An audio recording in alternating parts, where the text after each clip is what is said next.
লম্বাটে থাকে। এরকম দেখা যাচ্ছে এই এফ সাইজটা এরকম এরকম, কিন্তু এই কথাটা একটু বেশি লম্বাটে থাকে।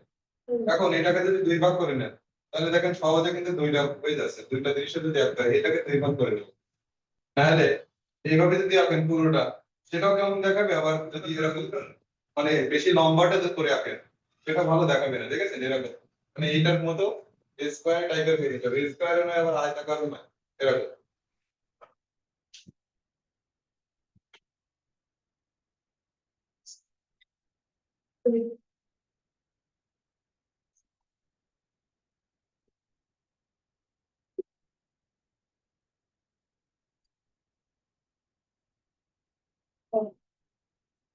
এটা ফুলের ভেতরের অংশ বুঝিয়েছি, এটা দ্বারা কাণ্ড বুঝিয়েছি। কাণ্ড এবং ফুলের ভেতরের অংশটা আগে এগিয়ে নিব, তারপর পাপড়িগুলো দিব, তারপর পাতা দিয়ে শেষ করবো। এবার এভাবে ছোট ছোট পাপড়ি দিতে পারি এরকম। ঠিক ঠিক একইভাবে এইটা একটু ছোট করে আঁকবো, ওটা থেকে দুইটা একই রকম আঁকার চেষ্টা করে, এমনি ছোট বড় হয়ে যাবে, একই রকম হবে না দুইটা।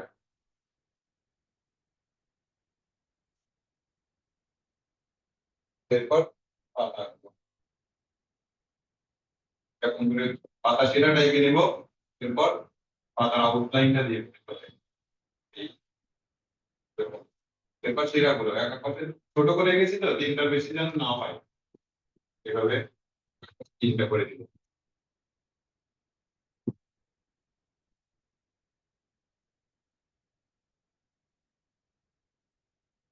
তো আমরা এইভাবে শেষ করবো ড্রয়িংটা, গ্রামের দৃশ্য। এরপর তো জিনিসপত্র আঁকবো, কমপ্লিট হয়ে গেলে বলবেন, এটা ইরেজ করে ফেলবো।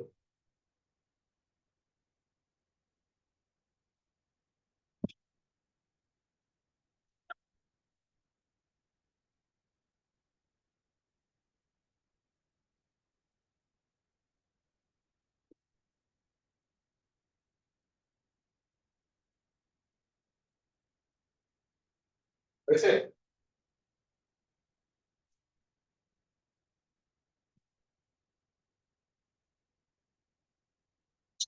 ইরেজ করে দেবো।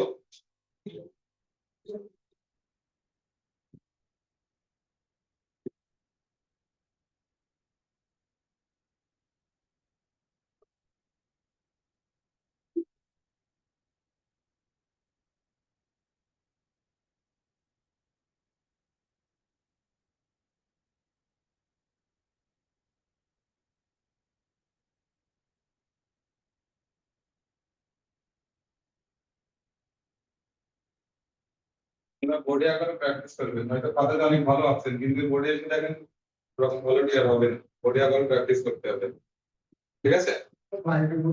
আপনি মনে করেন ভালো অভিনয় করেন, ক্যামেরার সামনে দাঁড় করে যাবে, তখন দেখবেন অবশ্যই একটু এলোমেলো হবে, ঠিক আছে? এই জন্য ক্যামেরা চলুক আর না চলুক, ক্যামেরার সামনে একটু অভিনয় করে দেখতে হবে। তাই।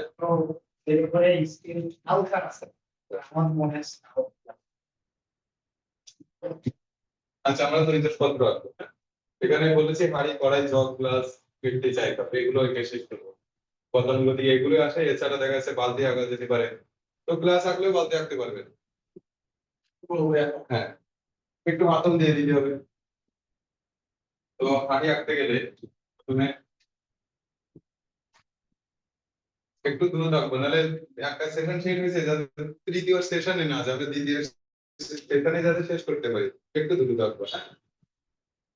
দেখেন এইভাবে ছোট করে এইভাবে ক্লাস নেবে, এই অংশটা যেমন এটা অর্ধেকের অর্ধেক, এই অংশটা, ঠিক আছে, এটা অর্ধেকের অর্ধেক, এইভাবে যদি ভাগ করা হয়, দেখেন এই অংশটা যতটুকু, এই দুই পাশ মিলে ততটুকু থাকবে। এরপর কি করবো, এখান থেকে এইভাবে লাইনটা এভাবে দেবো। আমরা একবারে কিন্তু এটা দিতে পারতাম, এইটা এই যে আমার দরকারি লাইন হচ্ছে এইটা, পরের লাইনটা নিচে লাইনটা, এবার প্লাস চিহ্নটা ইরেজ করে ফেলবো আমাদের, আর হচ্ছে প্লাস চিহ্নটা ইরেজ করে ফেলা। কিন্তু প্লাস চিহ্ন দিয়ে নিলে হয় কি, এটা আমাদের আঁকতে সুবিধা হয়। এবার অনেক সময় হয় কি, এই অংশটা একটু বেশি দূরত্ব হয়ে যায়, উপর নিচের যে লাইনটা যদি বেশি দূরে মনে হয়, তাহলে এই যে লাইনটা টানছি এটা ভেতরে টানবে, আর যদি কাছাকাছি মনে হয় তাহলে ওই লাইনটা বাইরে টানবে। হাড়ির যে মুখের অংশ, এটা দূরত্ব আছে, মাটির হাড়ি আঁকবো, ঠিক আছে, দূরত্ব আছে আছে না? এই দেখেন এখানে কাছে বড়, এইদিকে দূরে গেছে, সে পুরুত্বটা ছোট বলতে ওদের ঘুরে গেছে এই পাশে গেছে, তার মানে কি পুরুত্বটা এভাবে দেখা যায় না। আর এই বিপরীত পাশে কি দেখা যায়? যায় না। এবার আড়ির ভেতরের অংশ আমি একটু এইভাবে ডার্ক করে দেবো, তাহলে মনে হবে যে আড়ির ভিতরে কিছু একটা আছে বা গভীরতা মনে হচ্ছে, গভীরতা প্রকাশ করছে, তাই না? দেখেন তো। এবার এখান থেকে একটু ডান পাশে এইভাবে কোণ আঁকবে, এইভাবে বাম পাশেটা বাম দিকে হেলান, ডান পাশেটা ডান দিকে হেলান, এরকম। এগুলো দেবেন না, আমি বোঝানোর সুবিধার্থে দিচ্ছি। হ্যাঁ, ডান পাশের লাইনটা ডান দিকে হেলানো, বাম দিকে লাইনটা বাম দিকে হেলানো। এবার এই অংশটা হালকা নিচের দিকে বাঁকা করে তুলে দেবেন এভাবে।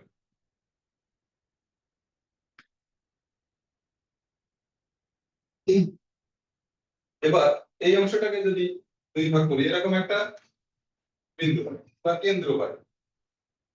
এবার এখান থেকে নিচের দিকে লাইন টানবো, এখানে একটা প্লাস চিহ্ন দিয়ে রাখি, প্লাস। কিন্তু এই লাইনটা আমি কতটা কতটা বড় টানবো, এখান থেকে দেখেন, মানে এই যে লাইনটা প্লাস চিহ্ন দিয়েছি, এইটা কত বড় আঁকবো। এই যে আড়ির যে মুখের যে অংশটা এইখানে যতটা আছে দেখেন তার থেকে বাইরে দিয়েছে, তাই না? এই লাইনটা টেনে আড়ির মুখের অংশকে এই বরাবর হলে এরকম হয়, তার থেকে বাইরে দিয়েছি। বডিটা একটু বড় হয় মুখের থেকে, হয় না? তাহলে এটা আরেকটু বাড়িয়ে দিতে, একটু বেশি না। তাহলে এইটা আমি একটা পেলাম, এইটা এইভাবে বাম পাশেরটা দিয়ে দিব, তার মানে এটা একটু শর্ট আছে, এইটা একটু বাড়িয়ে দেব। এই এবার নিচের এই অংশটা যেমন আছে, এই অংশটা যেমন আছে, এই অংশটা থেকে এই তিনটা সমান হবে, এই তিনটা সমান হবে, বাম পাশ ডান পাশ এবং নিচেরটা। এই তিনটা বাহু, চারটে বাহু আছে না, তিনটা বাহু সমান হবে, এটা একটু ছোট হবে। দেখেন এটা পেয়েছি, এটা পেয়েছি, এবার তাহলে এটা এই পর্যন্ত আসবে, তার মানে এটা একটু বড় হবে, মানে তিনটা নিচে তিনটা বাহু একই রকম। হ্যাঁ, উপরেরটা ছোট। এবার দেখেন একদম নিচের অংশটা পুরোপুরি বৃত্তাকার লাইন টেনে নেব, বৃত্তের মতো ছোট হয়ে গেছে, অর্ধবৃত্ত।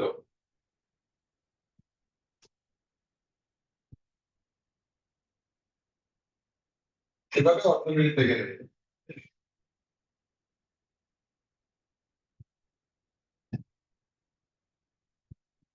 এখানে যেন কোণা তৈরি না হয়, হ্যাঁ এটা খেয়াল করবেন। এখানে যেন কোণা তৈরি না হয়, একদম পুরোপুরি অর্ধবৃত্ত যেন মনে হয়। এটা এটা আঁকার পর এখান থেকে লাইন টানবে, দেখেন এখান থেকে নিচের অংশ থেকে এখানে, এটা তো একদম পুরোটাই বাঁকা করেছি, কিন্তু এটা হালকা বাঁকা হবে, হালকা বাঁকা হয়ে এখানে মিলবে। এটার মতো কিন্তু দেখেন এটা অতটা বাঁকা নয়, হালকা বাঁকা, তাই না? এটা কিভাবে ডান পাশে এভাবে মিলে দেবে। এই যে, এবার এই যে প্লাস চিহ্নটা আমার এখন আর দরকার নেই, প্লাস চিহ্নটা ইরেজ করে দেব। কিন্তু এই প্লাস চিহ্ন যদি না দিয়ে নিতাম, আর যে কথাগুলো বললাম এইগুলো না বললে এখানে এইটা আঁকাটা একটু কিন্তু আমাদের জন্য ডিফিকাল্ট হতো, তাই না? এটা কি মাটির হাঁড়ি মনে হচ্ছে তো? এবার একটু নিচে এইভাবে পাশাপাশি দুইটা লাইন টান করে, এই আর উপরের দিকে দাঁত এরকম করে এভাবে শেষ করবে।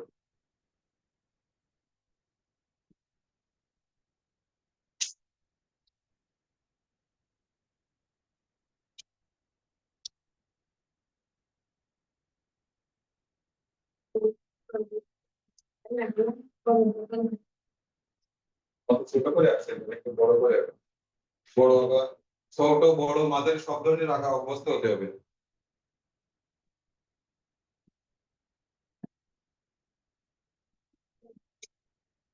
দেখা যাচ্ছে আমরা এখন যেভাবে কথা বলছি, আপনারা যদি একটু দূরে থাকতেন, আরো 10 হাত দূরে থাকতেন, তখন কি একইভাবে বললে আপনারা বুঝতে পারতেন? আবার যদি কাছে আসতেন, দেখা যাচ্ছে আমার মুখের কাছে আপনার কান, আমি যেভাবে কথা বলছি আপনার শুনতে খারাপ লাগতো, দূরে গেলেও খারাপ লাগতো, কাছে আসলেও খারাপ লাগতো, হয়তো শুনতে পেতেন না দূরে, আর কাছে আসলে এখন বেশি জোরে শোনা যাবে। তাহলে কথা বলারও যেরকম রেঞ্জ থাকে, কাছে আসলে কি আসতে বলি, একটু দূরে গেলে স্বাভাবিক, আর একটু দূরে গেলে জোরে বলি। তাহলে আমরা তো এটাতে অভ্যস্ত, অনেক রকম রেঞ্জটা বাড়াই। তো এখন যদি বলা হয় এটা ছোট করে অল্পর মধ্যে আঁকতে হবে, তখন কি করবেন? বড় আঁকা অভ্যস্ত থাকলে ছোট করতে পারবেন, আবার ছোট আঁকা যদি অভ্যাস থাকে বড় আঁকতে বললে তখন কি হবে? পারবেন না। আগে গড গড়া শিখতে হবে, তারপর মাইট শিখতে হবে। হ্যাঁ, অনেকে বলে না যে গড করতে পারে না, মাইটের বাইরে নেই। তো সব ধরনের আঁকা শিখতে হবে, ছোট করে আঁকেন, কিন্তু ছোট বড় মাঝারি সব আমাদের আঁকা শিখতে হবে। পরবর্তীতে যাবো।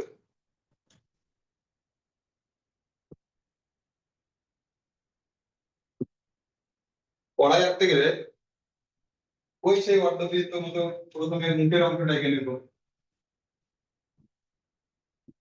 মুখের অংশটা কিভাবে এঁকেছিলাম মনে আছে তো?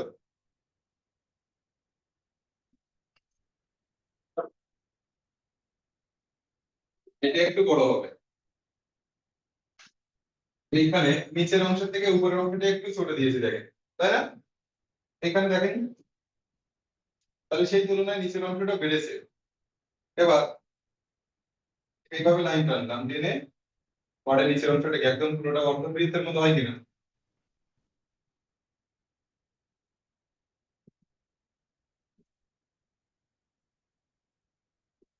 এই লাইনগুলো না টেনে দৃশ্য কিন্তু আঁকা যায়, যে কোনো বস্তু আঁকা যায়, যে কোনো কিছু আঁকা যায়, কিন্তু আমাদের প্রথম দিকে এটা জানতেই হবে।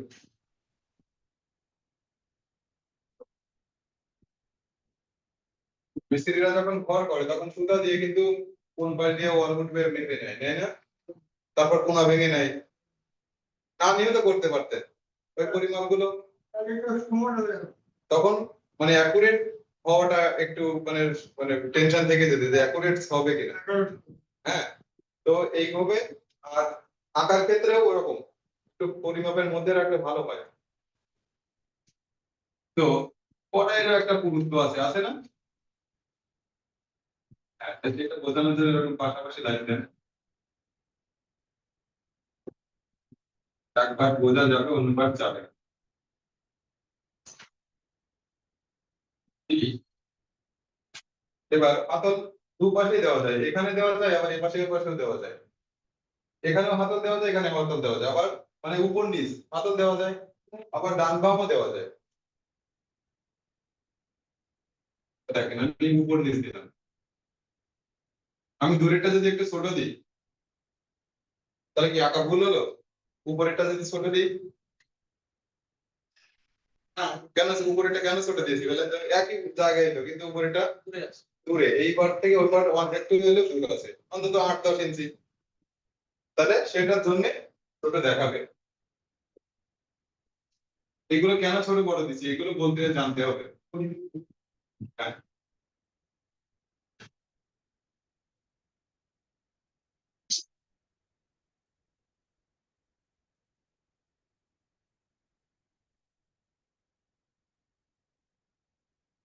এভাবে শুরু করো।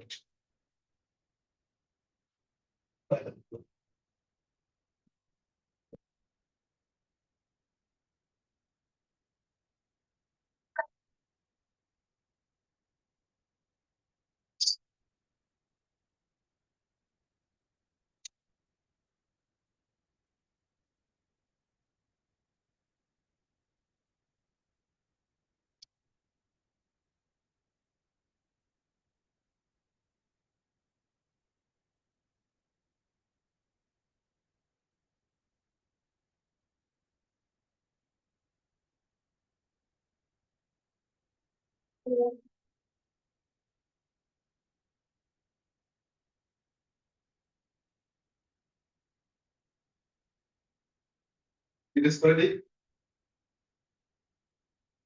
এইখানে যে মানে ফাটলটা জোড়ার জন্য যে বিন্দুর মতো দেখা যাচ্ছে এটাও দূরে গেলে ছোট দেখাবে, সেটাই সঠিক নিয়ম। হ্যাঁ, জিজ্ঞেস করে দিলাম।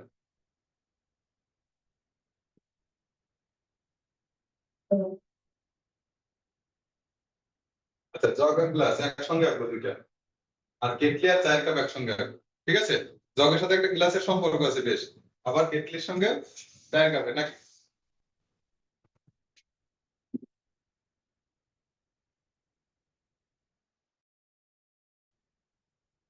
এখানে একটা জিনিস দেখায়, আমি নর্মালি বলছি, ড্রয়িং করতে বলা হয় composition, যদি ড্রয়িং করতে বলা হয়,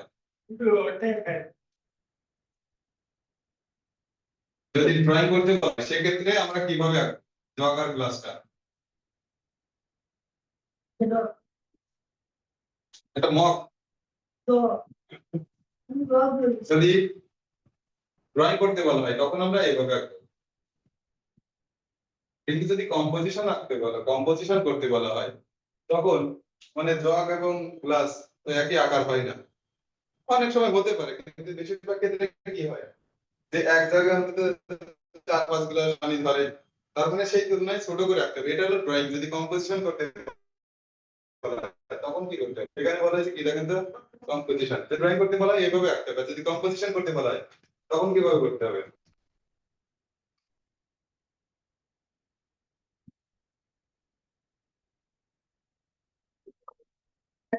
পুরোগামী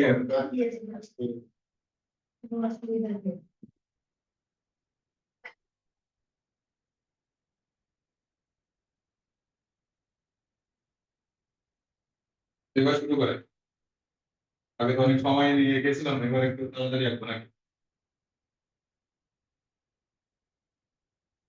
উপরে মুখের অংশটা কোনটাই এভাবে আসবে। এই আমি বাম পাশটা একটু উঁচু করেছি, এখান থেকে একটু উঁচু করেছি এবং একটু তীক্ষ্ণ করেছি। এবার এই অংশটা মানে এই পুরোটা না, এই অংশটাকে কিছুটা অংশ বাদ দেবে। এই অংশটাকে যদি দুই ভাগ করা হয় তাহলে এরকম জায়গায় কেন্দ্র পায়, এই বরাবর নিচে লাইনটা। এটা থেকে কত গুণ হচ্ছে দেখি, দ্বিগুণ মতো, মানে এখানে যতটা সেটার দ্বিগুণ একটা লম্বা লাইন টানলাম।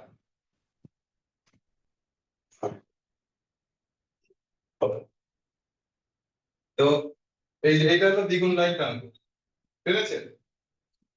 এবার এখানে এইখানে যতটুকু দিয়েছিলাম তার থেকে একটু ছোট করে পাশাপাশি একটা লাইন দেবে এরকম। এটা ছোট, পাশাপাশি দিলাম। এবার এই অংশটাকে যতটুকু পেয়েছি এই অংশটাকে একটু বড় লাইন টানবে এরকম করে।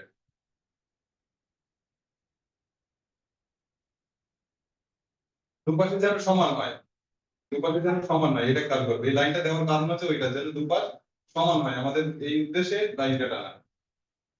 এই দুটো সমান, প্রথম দুইটা সমান কিন্তু এইটা একটু বড়। এরপর নিচের অংশটা এইটার মতো, এই উপরে যে পাশাপাশি দুইটা লাইন টেনেছি ওরকম। এই এটা আরেকটু বাড়াবো, এটা একটু বড় এরকম। মানে এর থেকে জগ কিভাবে আঁকবো তাই না, এরকম মনে হচ্ছে, মনে হচ্ছে কি আমি যেটা এঁকেছিলাম ওই স্ট্রাকচারটা করতে গেলে মানে এইভাবে স্ট্রাকচার করে নিতে হবে তাহলে ওইটা হবে। কিন্তু আমি মনে মনে এঁকে নিয়েছিলাম ওইটা যখন এঁকেছিলাম, আর আপনাদের সেটা প্র্যাকটিক্যালি দেখাচ্ছি। এবার দেখেন এখানে যাতে ঘুরে হালকা বাঁকা হয়ে প্রথম বন্ধনীর মতো এখানে যাবে, এই যে এই অংশটা রেখেছিলাম এখান থেকে বাঁকা হয়ে এরকম।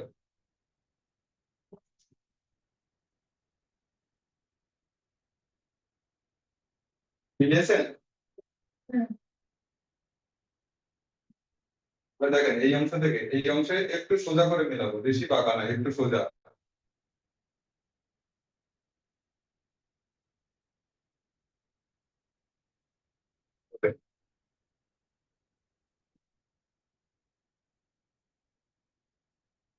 এরপর এখানে তো দুইটা লাইন দিয়েছে, এখান থেকে পুরোপুরি বৃত্তের মতো করে দিবে পুরোপুরি এভাবে। এবার বাম পাশে ঠিক একই মতো।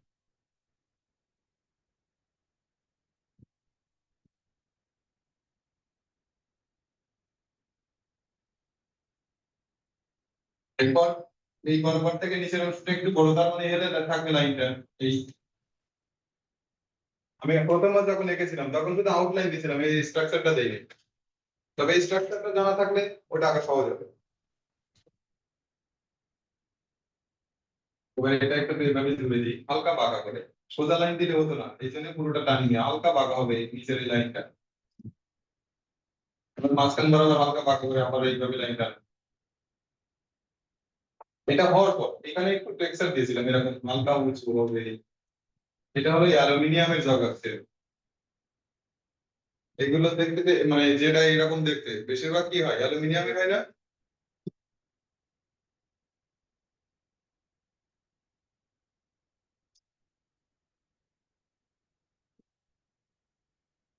দিলাম।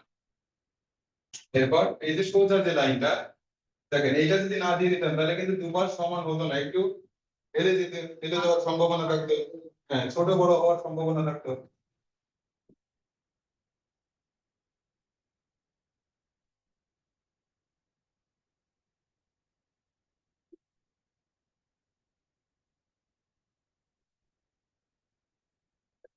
আলোর আগে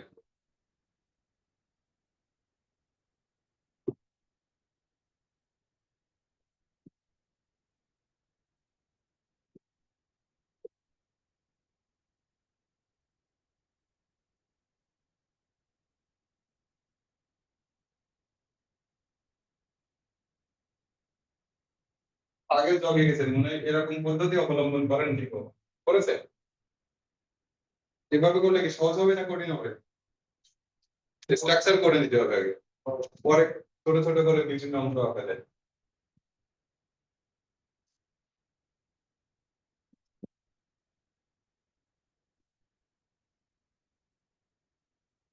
একটু যদি নকশা দিয়ে দিই।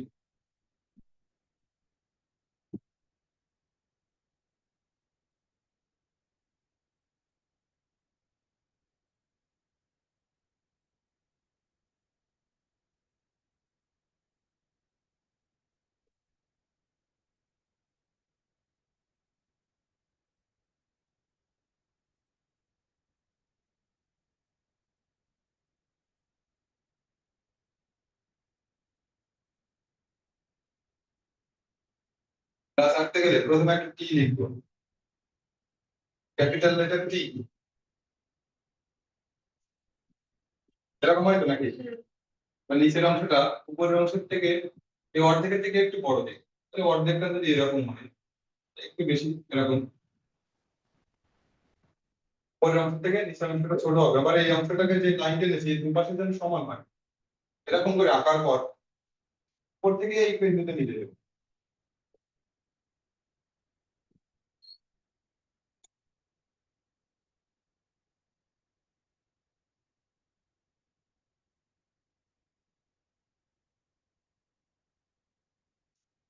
এরপর নিচের অংশটা সোজা লাইন, এটা অ্যাঙ্গেল ছিল, এটা হালকা সোজা করে ছোট একটা অংশ নিয়ে কিভাবে।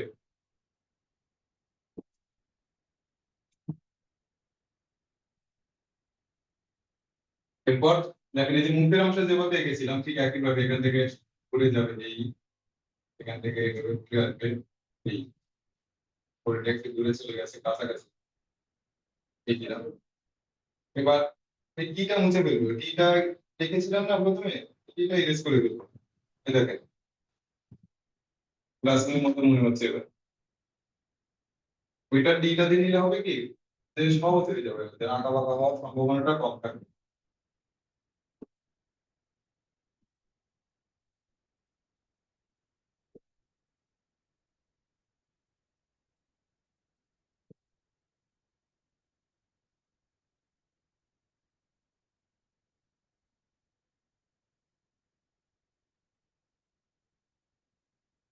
এখন দেখেন কম্পোজিশন ড্রয়িং এর ক্ষেত্রে কি এঁকেছিলাম, দুটোই সমান এঁকেছিলাম, কিন্তু কম্পোজিশনের ক্ষেত্রে গ্লাসটা ছোট আঁকলাম।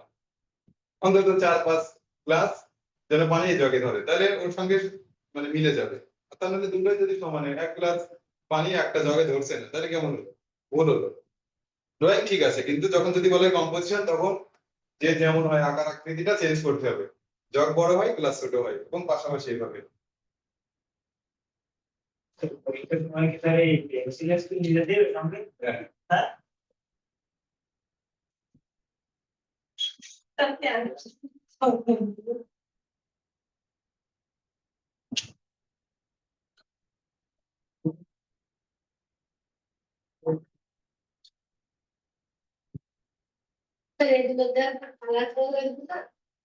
দ্বিতীয় টার্মে প্রথম টার্মে না, আপনাদের হলো ফার্স্ট টার্ম শেষ হচ্ছে না, সেকেন্ড টার্ম আর একটা আছে, তখন ড্র করতে হবে।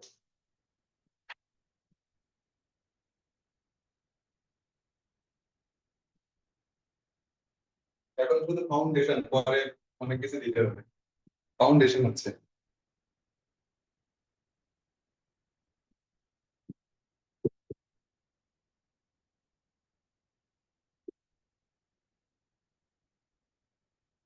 তো আমরা এবার কেটলি এবং চায়ের কাপ, চায়ের কাপটা দেখেন এখান থেকে তৈরি করা যায়।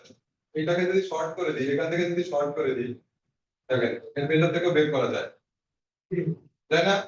ফ্রিজটা এইভাবে একটা ডিম মতো রেখে দিলেই ফ্রিজ হয়ে গেল, এর থেকেও বের করা যায়। এইটাকে যদি আমি শর্ট করে দিই, এখান থেকে কেটলি বের করা যায়, দেখেন, তাই না?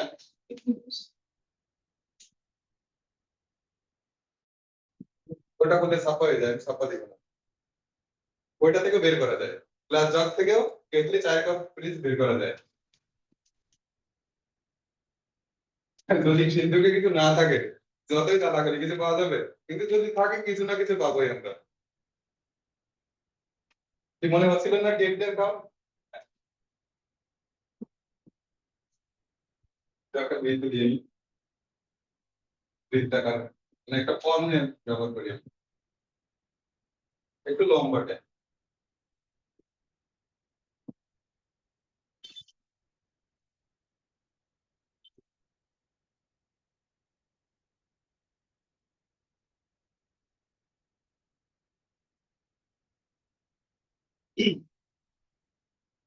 হয়েছে? মানে সহজ করার জন্য ফর্মটা ইউজ করছি। পূর্ণ পাতায় চলে যান, মানে যেখানে থাকবো সেখানে, আমি যেখানে থাকবো সেখানে থাকার চেষ্টা করবো, ড্রয়িং এ সেই করতে হয়। যদি একটু ডিটেলসটা কম হয়ে যায়, থাক, পরে করবেন, কিন্তু পিছিয়ে গেলে বুঝতে পারবেন না। হ্যাঁ,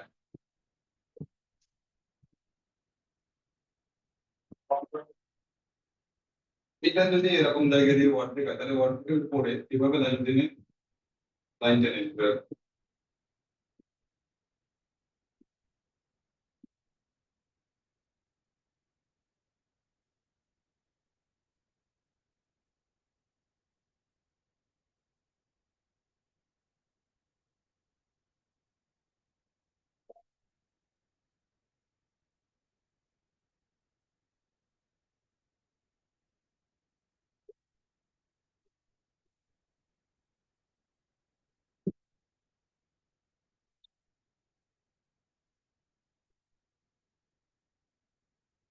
এরকম এই লাইনটা, এবার এইটাকে যদি দুই ভাগ করা হয়, এরকম একটা বিন্দু পাই, তাহলে এর বাম পাশে একটা বিন্দু, এই একই দূরত্বে ডান পাশে আর একটা বিন্দু দিয়ে নেব, এরকম দেওয়ার পর এই বিন্দু থেকে, প্রথম বিন্দু থেকে বাইরের দিকে ঘিরে থাকবে 3 নম্বর বিন্দু, একটু বাইরের দিকে ঘিরে থাকবে, তারপর এইভাবে লাইন চলতে হবে, এবার হালকা বাঁকা হবে। এবার পাশাপাশি আরো একটা লাইন দিতে হবে। যদি বেশি দূরে মনে হয় তাহলে ভিতরের পাশে দেবো, আর যদি কাছাকাছি মনে হয় তাহলে বাইরের পাশে দেবো, লাইনটা এভাবে।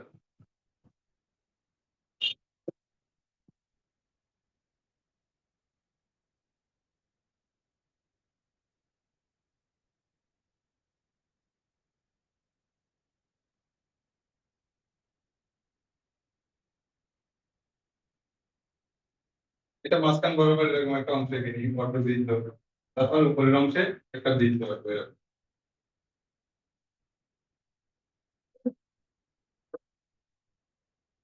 আর সবসময় বড় পেন্সিল দিয়ে আঁকার চেষ্টা করবেন, যাতে হাতের মুঠোয় চলে যায়, এরকম ছোট পেন্সিল দিয়ে ড্রয়িং করবেন না তখন, ঠিক আছে? ওটাতে মানে ড্রয়িং পারলেও একটু খারাপ হয়ে যায়। এবার, এবার দেখেন এই অংশটা, এই অংশটা ইউজ করে ফেলবো করার পর, এটা এইভাবে ছিল, উপর দিকে বাঁকা ছিল, এইভাবে ছিল, এবার এইভাবে একটা লাইন টানবে, এই পাশাপাশি আর একটা লাইন এরকম।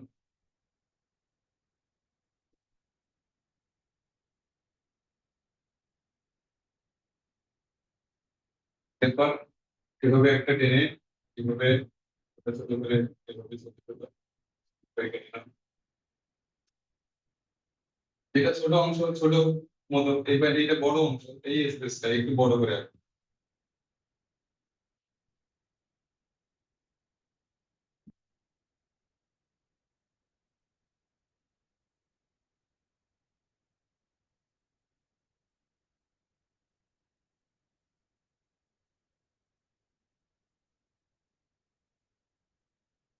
এই অংশটা হলো ঢাকনা, এখান থেকে এই অংশটুকু হলো ঢাকনা, এই অংশ থেকে এই অংশটা। এবার এই পাশে একটা হাতও রাখবো, এই হাতলটা যেন এই যে ঢাকনাটা এর নিচেই থাকে, কারণ ঢাকনার সঙ্গে সংযুক্ত থাকলে তো ঢাকনা খোলাই যাবে না। অনেকটা কানের মতো, এক পাশ দিয়ে যে কানটা দেখতে যেমন হয়, দেখেন এরকম, তাই না? দেখেন আমার বাম কানটা এইখান থেকে যেমন এই অংশের মতো এটা, এইটার কাছাকাছি, আর এই অংশটা একটু দূরে থাকছে। এটা দেখেন এখানে বড় একটা অংশ আর এখানে ছোট একটা অংশ গ্যাপ থাকছে।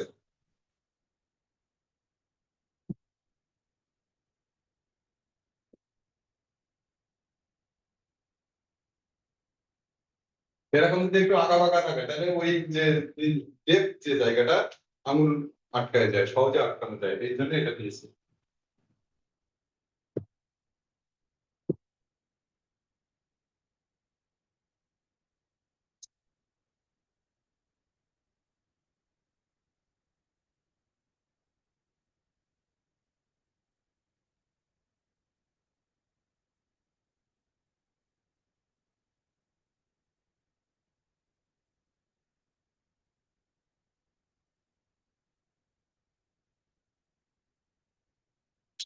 এই অংশটা দেওয়ার কারণ আছে, এরকম একটা যদি সাপোর্ট থাকে তাহলে কেটলিটা যখন এইভাবে ধরা হয় এই অংশটা ওইখানে সাপোর্ট পাবে, মানে একটা নকশা করারও কারণ আছে এখানে। সহজ হয় এইভাবে ধরলে, সহজ হয় কিনা, নাহলে হাতের মধ্যে ঘুরে যেতে পারে, কিন্তু যদি এইখানে সাপোর্ট দেওয়া হয় তাহলে আর ঘুরবে না।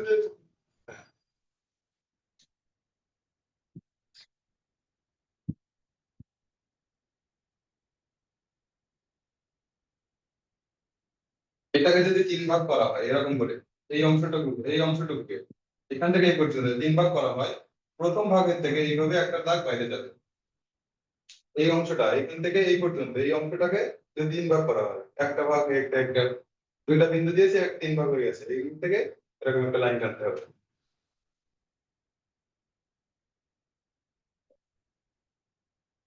এরকম ছোট করে দেওয়ার পর ওই যে 3 নম্বর বিন্দু, প্রথম বিন্দু থেকে এরকম হয়েছিল, 2 নম্বর বিন্দুতে এভাবে মিলে যাবে।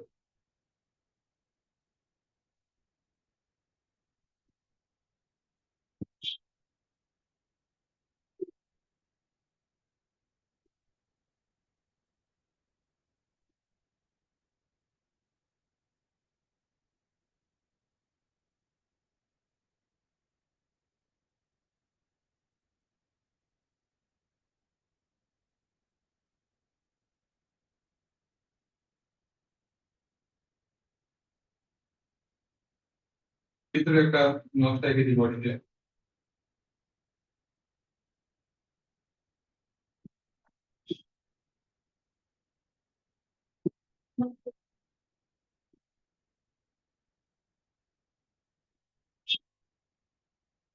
ফুল আঁকলাম আর দুপাশে দুইটা পাতা দিই।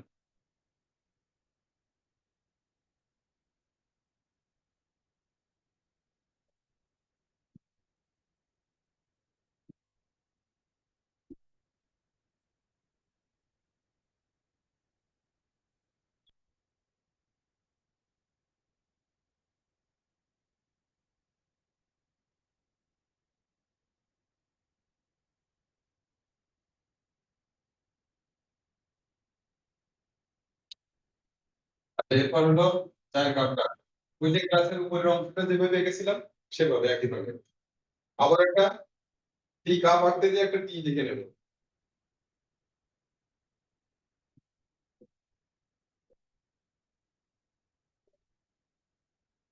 এটা শর্ট হবে, ঠিক আছে? আগেরটা তো একটু লম্বাটে করে দিয়েছিলাম এরকম, কিন্তু না, এটা একটু শর্ট। দেখো এই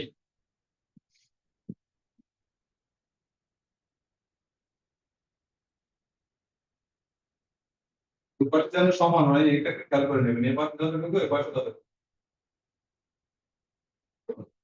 তারপর নিচের অংশে দুপাশ যেন সমান হয় সেটা খেয়াল রাখবেন। এক বিন্দু ছোট, এক দুই বিন্দু ছোট বড় হতেই পারে।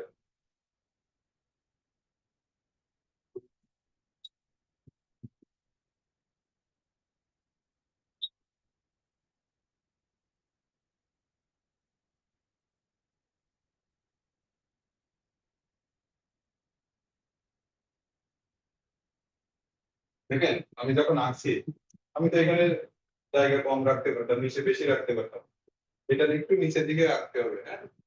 যেন খুব ওইখানে জুড়ে না যায়, আবার শূন্যের উপরে উঠে না যায়, এরকম একটা স্পেস যেন মনে হয় যে একটা কিছুর উপরে আছে। ফার্স্টে থাকার সব পাশে জায়গা থাকবে, এই পাশে কম থাকছে, এই পাশে উপরে পাশটা বেশি রাখবেন আপনি। এরপর কিভাবে লাইন টানলেন, এখানে একটু বাঁকা, মানে হালকা বাঁকা হয়েছে, একদম স্ট্রেট না। এই এরপর আপনার নিচের অংশ, যে গ্লাসের নিচে যেমন ছিল ওরকম। তারপর এটা লাইন আগেই মুছে, এটা দিলাম, মুছে দিলাম। আর এখান থেকে ঘুরে এভাবে মিশে যাবে, যাওয়ার পর এই লাইনটা আমার অপারেশন যাচ্ছে।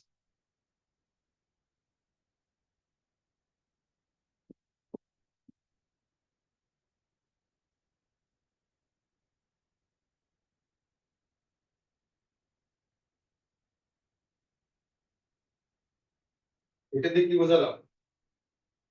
এরকম করে, হ্যাঁ, বাষ্প নাকি ক্রিম এসে করতেছে, হ্যাঁ, বাষ্প বেড়ে যাচ্ছে। এবার এখানে হাতলটা এভাবে ফেলানো থাকবে, ওই দেখেন সে কানের মতোই।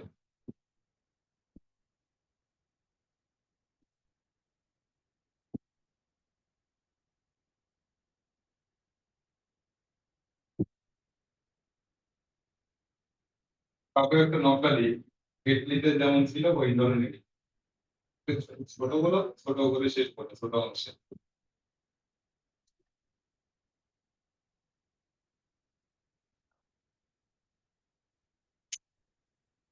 তো আমরা আজকে তৈজসপত্র, হাঁড়ি কড়াই জগ গ্লাস কেটলি চায়ের কাপ এগুলো শিখলাম, আর শিখলাম গ্রামের দৃশ্য ড্রয়িং এর মধ্যে। তো এগুলো রিভিশন ক্লাস। নেক্সট ক্লাসে আবার একটা আলাদা গ্রামের দৃশ্য দেখাবো, প্লাস কিছু ফল, ফল শিখিয়েছি, কিছু ফল শেখাবো আগামী ক্লাসে। তো আজকে ক্লাস এই পর্যন্তই, সবাইকে ধন্যবাদ। স্যার, ক্লাস শেষ করুন।